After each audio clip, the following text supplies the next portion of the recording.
I was just looking forward to having my first competition.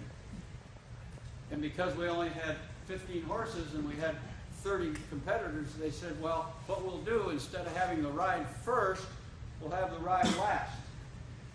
So after 4 events, the 15 athletes who have the best score will get to ride.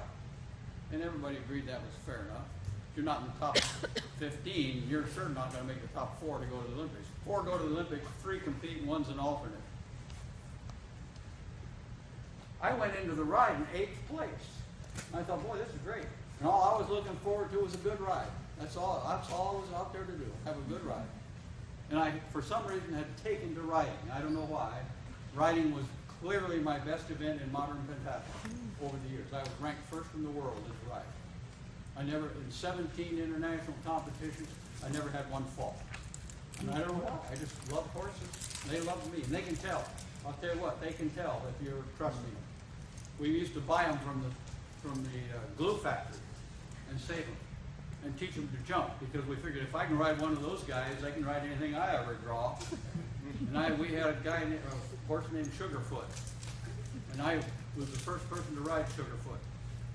And Sugarfoot was tied on the fence, and I put his pack and saddle and everything on, a little bit crooked on the bridle, and I walked around in front of Sugarfoot to straighten out the bridle, and he whacked me right in the face with his front foot. He flattened me on the ground, and I got on and we won the race that day. Because he trusted me. He knew I was wrong where I went in front of him without knowing how he was going to react with somebody in front of him doing this. That was my fault. It's amazing how if you trust them, that they'll do whatever you ask them. And so we had the ride, and you ride in random order. And I'm in 8th place. I could have ridden first. Who knows? I don't remember. And the guy who was first, as a result of the ride, dropped to second, and the guy who was in second moved to first. And I don't remember who rode first or anything. But anyway, they stayed 1 and 2, so they're on the Olympic team. The guy in third didn't want to drop to fourth because fourth is an alternate and doesn't compete. The guy in fourth definitely wanted to move to third because third gets to compete. So both of them were stupid. And that happens in running races all the time. You run a stupid race because you're trying to do something you can't do. The guy in third went out so fast his horse quit with 1,000 meters to go. He got off his horse, he was hitting it with sticks. So he's out of it. The guy who was in fourth didn't know that was going to happen to the guy in third because he might have even ridden before him, and I don't know the random order. And the fourth guy wasn't very good a rider anyway, and he fell off his horse 3 times. And each fall is 80 points off your score, so he's out of it. The guy in fifth went to third, so he's on the Olympic team. And the guy in sixth drew the fastest horse we had, Douglas. Beautiful horse. And Douglas just ran away with him. They're still running. So he's out of it. And the guy in seventh, I outrode. I rode into fourth. And I thought, boy, this is great. I get to go to the Olympics and I don't have to compete. I can see what this sport's all about. So the next week, we haven't left yet for Melbourne. We're out riding, and the guy who won the Olympic trials is riding Douglas. And they had a disagreement on which side of an oak tree to go on. And they slammed it and broke his leg. So I replaced him and I won a silver medal. Now, is that luck? Or is that just doing what you're capable of doing? I had no control over all those other guys screw it up. If they want to do something stupid, that's their problem. Same thing in any run race you can run. If you have a great race and you get beat, somebody was better. I'm sorry. But you can't worry about what they're doing. You've got to worry about what you're doing. And it was so much more important 4 years later. Because 4 years later, I'd been a year in Sweden. And I was really, really fit 4 years later. I wanted to be on the team. That Swedish school was unbelievable. You can't believe it. We went to school 6 days a week for 10 months. From 8:30 to 3:30 every day. 8:30 to 10:30 were lectures in physiology and anatomy and psychology. And then Monday, Wednesday, Friday, from 11:30 to 3:30 were formal gymnastics for 10 months. Three times a week. And we were learning to do every gymnastic maneuver there is, but mostly how to teach young kids to do it. And then Monday, Wednesday, or Tuesday, Thursday, Saturday were seasonal sports. In the fall it was soccer and orienteering, with a 10K orienteering race every Saturday. And then then we went indoors when it got colder for basketball and swimming. And then after Christmas it was all ice hockey, bandy. Anybody ever heard the sport of bandy? There's an interesting one. You play it on ice skates on a frozen soccer field. So you got a big ice thing to skate around on, and it's more like field hockey. There's 10 or 11 on a side, and you have a little stick and then a little ball like that, and you scoop it up, and you're allowed to dribble that ball on your stick while you skate around. Anyway, we did that, and we had to do cross-country ski race every Saturday, and we had to do ski jumping. I'd never even been on skis before. We had to do ski jumping. And I finally, when I jumped, one time I finally didn't fall, because usually when you're first doing it, you sit back too far and you just sit on your rear end. And so I stayed up this one time, and then I didn't know how to stop. I'd never done it. And there was a road down there at the end you couldn't run into, so I just threw myself over on my side and stopped. And then in April, we went above the Arctic Circle for 2 weeks. 7 hours a day, 7 days a week of downhill skiing. Nothing but downhill skiing. It was beautiful. I mean, middle of April in Sweden, the sun's getting long, and the days are getting long. I mean, it was, I don't know if you think of it as beautiful. It was beautiful. It was at like 25 degrees, and that's nice in a beautiful sunny day like that. And then the last 3 days, we had a 120-mile tour on skis. So we skied every day in so many hours, and then at night we dug holes in snowdrifts to sleep. And they showed us that you can dig a hole in a snowdrift like that, get 3 or 4 bodies in there with their sleeping bags, stick a pole up through the roof for ventilation, put one little candle in there, and it'll be about 25 or 30 degrees in there, and outside it might be below 0. It's the most unbelievable experience. And then the last 3 weeks of school in June were 7 hours a day, 7 days a week of track and field. And all the national coaches came in to teach today's hurdles, tomorrow's long jump, the next day's this, and the next day's javelin. It was unbelievable training. Really, really, really good. So I've been doing that all the time. And when I went to Sweden, left that stupid training we were doing in San Antonio, all I did was fence twice a week, I rode once a week, I shot once a week, I swam 5 days a week, and I ran every day, and all my scores got better. When you fence, you better be concentrating on fencing. You don't just go in there and do this. You're not learning anything except bad habits. So I came back for the trials that year, and we did the same thing, only we only had 9 horses this time. So they said, okay, only 9 people get to ride. We'll do the ride last. And then the guy who was in 10th was only 1 point behind the guy in 9th. So he said, if that guy can make the Olympic team, I can make the Olympic team. So they argued and argued, and they finally said, okay, we'll let you ride, but that means we have to put another horse in the draw that wasn't supposed to be in the draw. We didn't feel that horse was good enough to be in the draw. And that horse's name was Gray Boy. And I naturally drew Gray Boy. And I drew the first rider, so I rode before anybody else. I went into the ride in 3rd place. I wanted to make this team. But I knew with a good ride, I could move to 1st. In fact, the guy in 5th did move to 1st.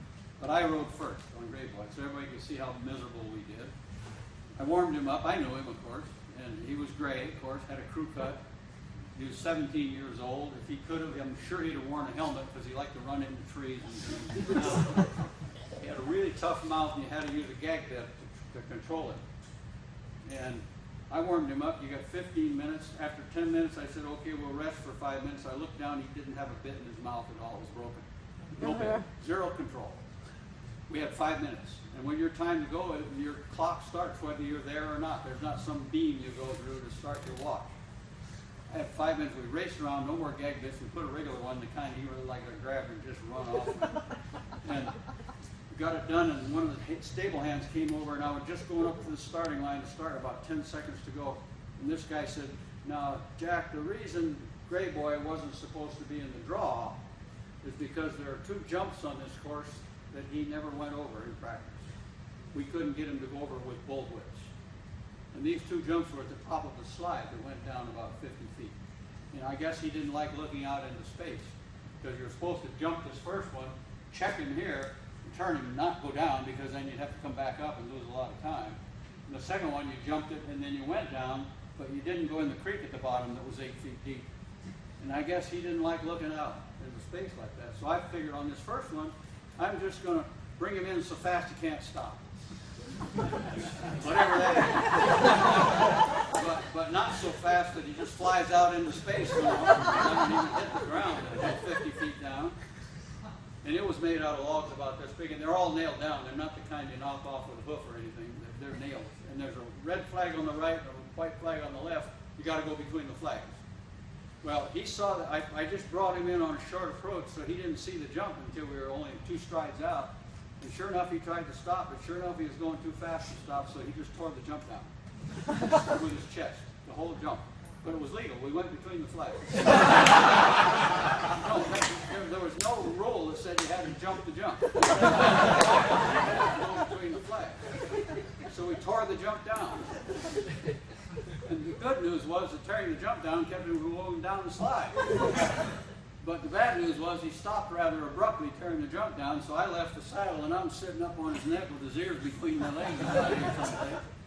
And his head's hanging over, my foot's about this far from the ground. If your foot touches the ground, it's a fall and you lose 80 points. Got back in the saddle, it seemed like we lost a half a minute, maybe 5 or 10 seconds. Well, off we went. It's getting later on, and the next to last jump was the other one at the top of the slide, and this one had about 50 foot, about from here to down there, approach. There was no way to bring him in on a short approach. He could see it coming. He's getting tired anyway. And this jump, he's not going to break it down because it's made out of 3 tree trunks about this big. 2 of them with the third one in a pyramid like this, about this high. So we come to that, he stops. And it's a refusal if the horse stops and takes 1 step back with any of his 4 feet. But if he stops and jumps, it's okay. So when he stopped, I just whacked him a good one with the crop. You're carrying a crop in your hand. I whacked him and he reared up on his hind feet like Silver does with the Lone Ranger. And while he's up there, he's pawing the air, and I'm just sitting back here wondering where we're going next. While he was up there, for some reason, he took 1 step forward. I don't know why. That wasn't illegal. So when he came down, he came right down on the jump on his stomach. None of his 4 feet were touching the ground. On this jump on his stomach, rocking back and forth. And for whatever reason, I guess he decided it'd be better to go over than go back, and he just climbed over with his 2 hind feet. We made it. We went between the flags. But I thought, well, I'm not making this team. It's too slow. I didn't have any falls. And the guy in 5th place went to 1st. The top 5 were pretty close. The 6, 7, 8, 9, 10 really weren't in it, quite honestly. The guy in 5th went to 1st. That dropped the guy in 1st after his ride to 2nd. I was 3rd already, so I'm still 3rd. The guy in 4th had a faster time than I did, but he had a fault at 1 jump, so he didn't pass me in score. And so I'm still 3rd, but the last guy to ride was in 2nd, ahead of me already. And he drew the best horse of the field. Breeze was his name. And I won the big international competition with Breeze. And for some reason, this guy knew it was a great horse, and he just wanted to show off. And when they said 3, 2, 1, go, he whacked Breeze, and Breeze didn't like that. Just to start, y'all just leg him to go. And he whacked him, and you whack a horse, and they'll either buck or jump or do something. Breeze did nothing. He stood there like this and shook for 1 minute and 4 seconds. 2.5 points a second. It's costing this guy. He wouldn't move. He'd pull on the reins. He couldn't get the horse to take a step. Finally, somebody came over and grabbed the cheek strap and pulled it over, and then the horse had to take a step. And they walked him in a circle. From the time he started till the time he finished, he had the fastest time of the day. But with 1 minute and 4 at 2.5 points a second, he ended up 5th. I stayed 3rd and got a bronze medal in the Olympics. You focus on the task at hand. That's the important thing. My job was to have a good ride. I have no control over the other guys' rides. If they want to do something stupid, that's their problem. And the same in the running race. You have no control over the other people in the race. Each one of your people has control over themselves, and that's what they've got to concentrate on. What are they out there to do? And Chris McCubbins, one of my subjects in my research way back, was a great steeplechaser. Great. He was a little Oklahoma kid. Went to Oklahoma State as well. He lived in Oklahoma. And then he missed the 60.